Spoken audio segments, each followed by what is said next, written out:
प्रेरणा, करुणा और ज्ञान का प्रकाश प्रस्तावना। बहुत समय पहले एक ऐसा युग था जब मानव अज्ञानता और दुख में डूबा हुआ था। तभी एक ऐसा महापुरुष इस धरती पर प्रकट हुए जिन्होंने करुणा और ज्ञान के माध्यम से अंधकार को मिटाया। वे थे गौतम बुद्ध। यह कहानी उनके जीवन की एक प्रेरक घटना पर आधारित है। कहानी बुद्ध अपने शिष्यों के साथ श्रावस्ती के पास एक गांव में ठहरे हुए थे। वहां के लोग उनका बड़ा आदर करते थे और उनकी शिक्षाओं से प्रेरित होकर अपने जीवन में बदलाव ला रहे थे। एक दिन गांव की एक महिला, जिसका नाम किसान बालिका था, रोती बिलखती हुई बुद्ध के पास आई।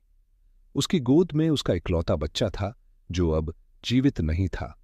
उसने बुद्ध से प्रार्थना की, भगवान, कृपया मेरे बेटे को जीवित कर दीजिए, मैं उसके बिना नहीं जी सकती। बुद्ध ने करुणा से उसकी ओर देखा और शांत स्वर में बोले, मैं तुम्हारे बेटे को जीवनदान दे सकता हूं, लेकिन उसके लिए मुझे एक चीज चाहिए। बालिका ने आश्चर्य से पूछा, क्या चाहिए?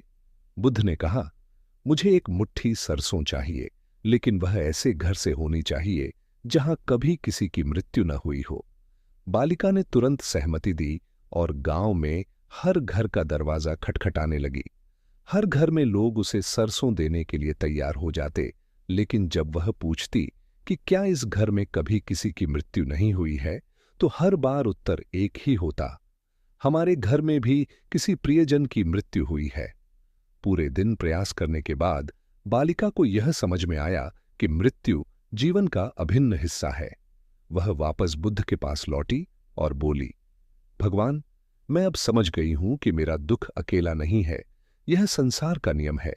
मृत्यु अनिवार्य है और इसे स्वीकार करना ही शांति का मार्ग है। बुद्ध ने मुस्कुराते हुए कहा, तुमने सत्य को जान लिया है, अब अपने दुख से मुक्त हो जाओ और ध्यान द्वारा शांति प्राप्त करो। उपसंहार, इस घटना से बालिका को आत्मज्ञान प्राप्त हुआ और वह बुद्ध की शिष्या बन गई। बुद्ध ने हमें यह सिखाया कि दुख से मुक्ति का मार्ग करुणा, ज्ञान और सत्य को स्वीकार करने में है।